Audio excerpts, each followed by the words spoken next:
Good morning. It says, do one thing every day that scares you. I'll tell you what scares me. Talking to the Sabras of Israel. They're prickly on the outside, but I'm told they are soft on the inside. So I hope we can connect at that soft inner core without losing our resilience. Let's begin by connecting very quietly. Just keep your feet together and straighten your backs. And without losing that strength and resilience that all women of Israel have, I invite you to just deepen and widen yourself with your breath. Take a nice deep breath and release it. Go all the way into your belly. Nice deep breath and release. Last time, deepen and widen. Make that container a little deeper and wider today so we may learn something new from each other. And I release my fear into that. And I offer you to release whatever it is that may come in the way of learning today. Thank you. So this keynote talk is about 20 minutes, and it's called, I've decided to call it Exercising Power Gracefully. And as we get into the talk, I hope you'll understand why I have used 3 words with great care. So the roots of modern leadership lie in conflict, territorialism, and essentially the exercise of power. You want your will to get done. You want an outcome that you want done. And if we see the models of leadership and the energy that traditionally accompanies leadership, it looks something like that. It comes from our jungle, our evolution through the animal kingdom, and that's a tribal chief, and from the Mahabharata, a scene of the great Indian epic, where the patriarch, as he lies dying on a bed of arrows, he talks about what is the right way to lead your people to the Pandavas. In China, we have the art of war, which is again a text on how do you win wars, and this has been used in business as well, saying that leading business is like leading a war. Alexander the Great, Julius Caesar, Henry VIII, Winston Churchill. Traditionally, these have been our models of great leaders. And as you look at this list, what comes to your mind? All men, right? And yet this has been the most successful leadership model by far. The time has come for us to try something new because we are in very different times, and what got us here is not going to get us there. We find traditional leadership is not working anymore. And we have no choice but to find a new model of leadership. And that is what Shakti Leadership attempts to offer. One model for a new kind of leadership that creates a world that works for all. So, what is Shakti? Shakti is the invisible feminine. And I saw this cartoon in the New Yorker, and it perfectly captures that power. There's the elephant in the room, and it's sitting on a psychiatrist's couch, depressed. And it says, I'm right there in the room, and no one even acknowledges me. So that is Shakti, which is not just masculine power that has been traditionally used in leadership, but there is also something called feminine power. And that feminine power is called Shakti in the Indian yogic tradition. And I'll tell you a little bit more about that. Shakti is very, very simply the power of presence. So for that, I need to explain what presence is.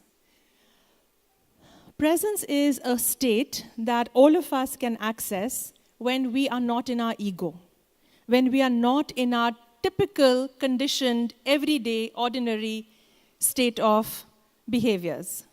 So presence, according to the work of the Enneagram and many other traditions, what if I simply say to you, presence is a state where I have stepped back from my gut and I have nothing to defend. I have stepped back from my heart and I have nothing to promote. And I have stepped back from my head and I have nothing to fear.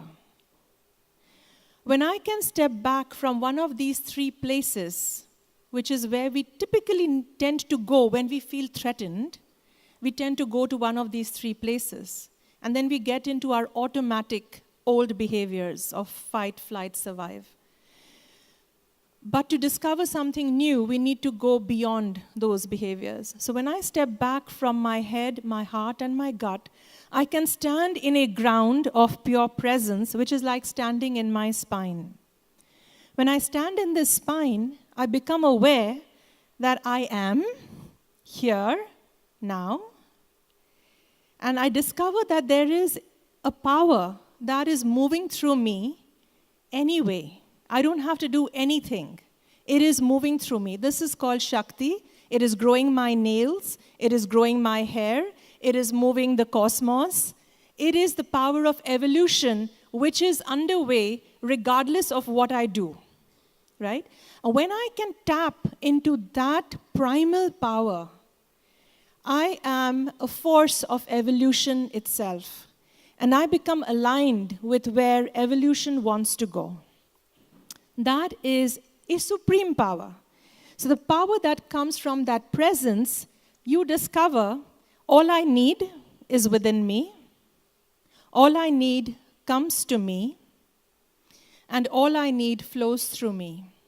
It's as if you step out of the ego self, the narrow self, limited self, and you are now tapped into something that is much more natural and easy and way more powerful and effective.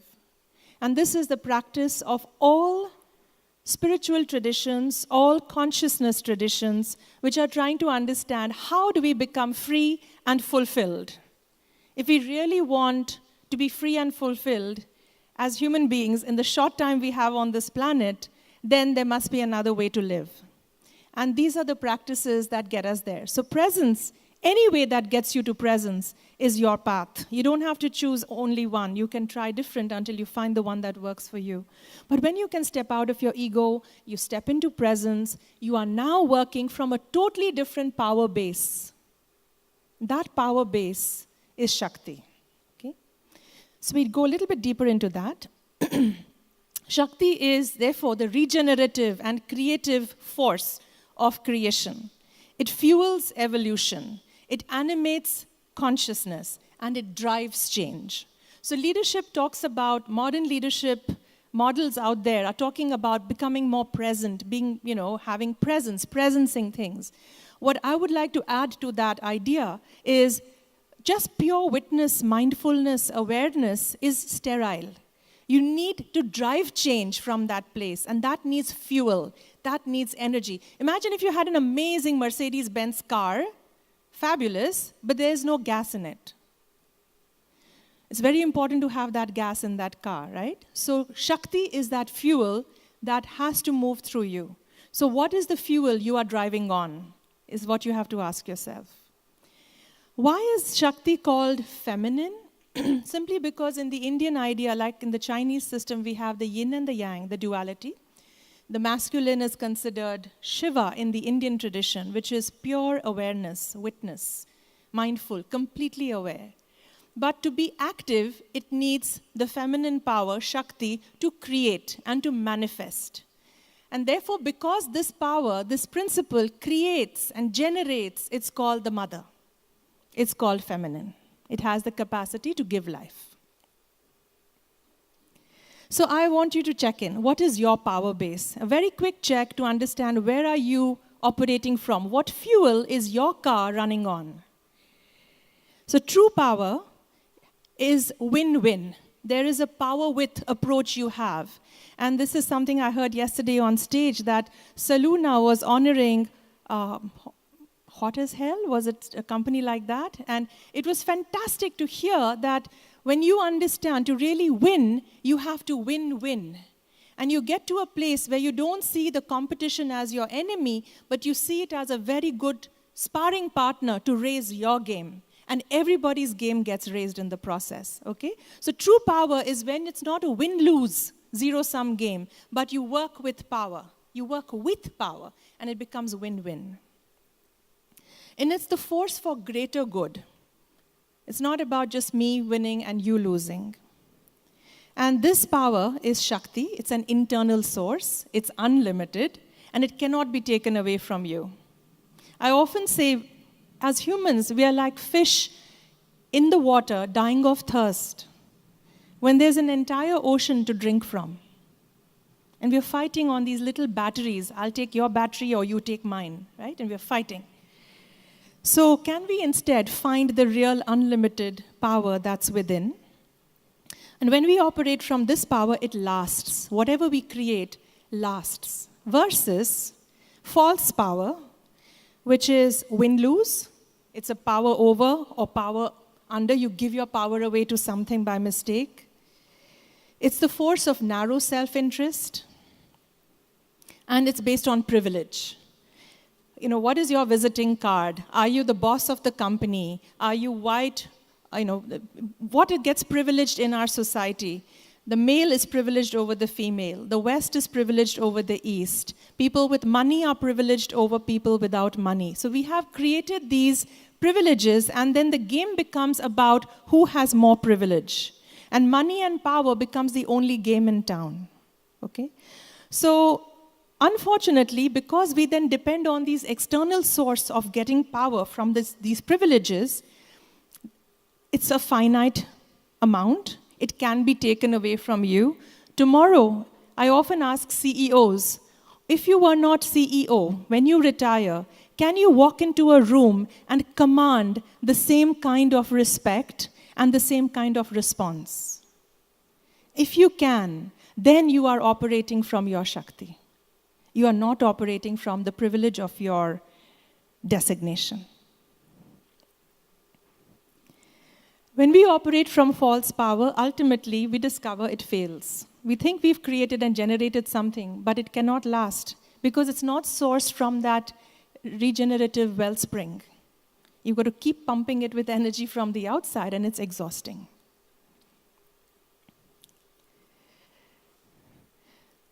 So broadening into the idea of Shakti, there is a dual nature of all things. There's the feminine and there's the masculine, what's called the yin and the yang. We all understand that globally. Wherever there's a right brain, there's a left brain. When we have tasks, we also have to see relationship. Where there is thought, there is feeling, intellect, intuition, testosterone, estrogen, concentration, relaxation, convergence, divergence, will, grace. So if you think about it, for everything that's true, its opposite, its complementary other, has to coexist with it. There is no one without the other. So if you understand that, we say a Shakti leader is whole. And when we say a Shakti leader is whole, I'm missing that visual there. I have a picture of what's called the half man, half woman God. It's literally a picture in the Indian iconography which shows a person whose right side is male, Shiva, and whose left side is female, Shakti. And it's as if all of us are being invited to become like that. When you mature biologically and psychologically, you become half man, half woman. You become the perfect integration of both. And that's the only place from which you come into your full power. Otherwise, you're leading with half your power. You're living with half your power because you're not psychologically whole. And to stop being mythical about it and to make it very direct for you, I want to show you these 4 quadrants on masculine and feminine power. Let's try and understand this. This work is adapted from Barry Johnson's idea of polarities. Brilliant, brilliant work. Highly recommend it. So what we don't want is to block our Shakti, right? What we want is to release and have our Shakti, our power, moving in full force, in appropriate, optimal power. And for that, we have to know how to leverage feminine power and how to leverage masculine power. And it's like inhale and exhale. If I were to ask you, inhale or exhale, choose. Is that a choice? It's not a choice, right? Because you have to know how to undulate between both in an appropriate way. Anything without the other, one to the neglect of the other, is unsustainable of life. So same goes for the idea of feminine and masculine energy in life and in leadership. So, what is the positive of feminine power? These are amazing words that people like you in an audience gave back to me, and I captured it on a chart. Positive feminine qualities needed in life and in leadership: empathy, gentleness, inclusion, nurturing, openness, creativity, rasa, that essence, that juice of life, the variety, the flavor, trust, vulnerability, harmony. Powerful, beautiful, essential, necessary qualities, wouldn't you say? And yet, these are not typically how we define leadership. Having looked at the feminist movement, therefore, they're about privileging the feminine and valuing the feminine and saying, let's reward this, let's acknowledge this, let's express more of this energy. But sometimes if you do it to the neglect of the other, then you get the worst of the masculine. And the worst of the masculine is aggressive, cruel, mechanical, arrogant, insensitive, violent, power-hungry, spiritually empty. These are descriptions, again, given from an audience like you. And if you look at feminine as wonderful and you look down at the masculine, chances are it's because you see it like this. But the point is, if you neglect the healthy masculine, you are also going to go into excess feminine. And excess feminine has its own downsides. It can be smothering, sentimental, needy, dependent, exploited, unfocused, irrational, weak, manipulative. Take a nice deep breath. We have all been here. Yes? Oops, what did I do? Yes. And before I move into understanding how to work with this chart, let me complete the quadrants. There is a positive masculine. Of course, there is a beautiful, powerful masculine. And that would be clarity, assertiveness, focus, direction, order, discipline, structure, discernment, strength, convergence. Get it done, right? Just looking at this is a very powerful. May I understand why this is happening? Okay, I need to still work on this chart before it moves into the numbers. I ask each one of you to check in. Where do you go when you become excessively feminine? For example, I go to becoming needy. I become very needy. I want someone to validate me, to tell me how amazing I am, especially my husband, right? And then when I start becoming needy, I know, now that I know this work, I have to move into the healthy masculine. And for me, the healthy masculine is reaching for self-care. And so I go and validate myself. I pamper myself. When I reach neediness, it's because I have not taken enough care of myself. And so I go ahead and act and do what I need to do to self-care. Equally, when I become overly masculine, what is my sign that I've become overly masculine? Where do I go? Just look at yourselves and ask, where do you go? in that lower quadrant of excess masculine. I know I become very judgmental. And when I catch myself now becoming judgmental, I say, oh, stop, Nilima. You have to leverage and return to more healthy feminine. And so I go towards compassion. I go towards other care. And I have found the sweet spot that life is about knowing how to flex between the upper two quadrants from a place of presence. And if I lose presence and I lose that ability to flex between compassion and self-care, I fall below the line and I'm doomed in this little dance of death between neediness and judgment. And it's a horrible hell to be in. Okay? So this is, if there's one thing you take away from this entire talk, I would invite you to never forget this chart.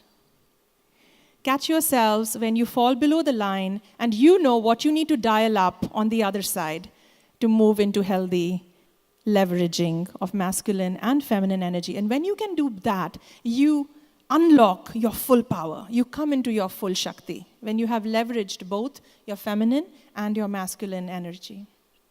Does that make sense? So I ask you, power over or power with? Here's a quick check-in for yourselves. Think of a key relationship in your life. How do you exercise power in this relationship? Is it mostly power over or power with? Sometimes it could also be giving away power. So think of a person who models power over leadership and someone who models power with leadership. And what can you learn about your own relationship with power?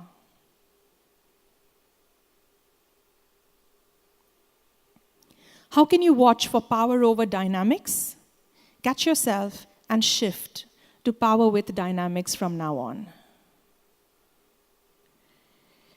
Notice how and when you may be giving away your power or unconsciously tend to lose it and you feel powerless. Why do you think this happens? And how can you prevent it? These are deep questions. They're going to take a long time to work through, but that is what's called sadhana in yoga. It's practice, practice, practice. Mindfulness, mindfulness, mindfulness. Being the change, being the change, being the change. Doing that inner transformation. So the journey through the 5 elements of Shakti leadership, I'm coming to the end of this talk. Just to leave you with the model, this is the book. The entire work is in here. And it's available on Amazon. The essence of the model is that there are 5 elements. And we're going to dance the 5 elements later this afternoon for the closing of this conference. But to understand the 5 elements as they relate to Shakti leadership, the first element is to be present. From a place of presence, you tap into the womb, the primordial power source, which is Shakti itself. And from that place of Shakti, you now develop 3 capacities needed for a conscious leader. The first is wholeness. You have put together all your lost halves. You have become your own mother and your own beloved, if you're a woman. You've become your own father and your own lover, if you're a man. And you become psychologically whole. I call it the holy family reunion. Right? And from that place of psychological wholeness, you discover flexibility. You're not stuck in a whole state. You know how to flex to the situation. Do I become, and how can I become, the wise fool of tough love? Wise, when do I need to be wise like my parent? Fool, when do I need to just lighten up and be foolish and bring on my inner child and play and dance and imagine and not take myself so seriously? Tough, when do I need to draw a healthy boundary and say no? And love, when do I need to open those boundaries and allow the world in? And you will notice any leadership or life challenge that you are stuck in right now can be diagnosed with the lens of these 4. Wise, fool, tough, love. That's it. Any situation you are stuck in, you will ask, do I need to be more wise? Do I need to be more foolish? Do I need to be more tough? Do I need to be more love? it's that fourfold self, the core self that has these 4 drives. And you can flex between them, you achieve that self-mastery, and you can be in selfless service of the last quality, which is called congruence. Congruence is, do you know your purpose, and are you on purpose? Are you congruent? Is your inner self who you essentially are, what we call your swabhav, is that your dharma now? Is that your purpose for which you are living your life? Are you manifesting who you essentially are? Are you on purpose? So a Shakti leader follows these 5 elements, and we put a circle around it because the circle is this amazing work of Joseph Campbell called the heroic journey. The heroic journey basically says to come into our power, to mature, to individuate, to grow up and become self-directed human beings, we are going to have to make a journey. We're going to have to die in some way to our childhood and our limitations. We're going to have to face our fears, our worst nightmares. And on the other side of that lies our gift, our Shakti, our greatest life. And then we have to come back with that new power, competence that we have gained in service of the world. We bring that back as an elixir in service of the world we serve. Okay? So these are the 5 elements and the journey through the 5 elements of Shakti leadership. It's captured in this beautiful red gold symbol, which is also used as a meditation tool if you want. You're all welcome to email me, be in touch with me, and I'm happy to mail that yantra to you if you would like. So one message takeaway, Shakti leadership is an invitation to access, which is step in, embody, step up, and manifest, step out, your true power gracefully. Thank you.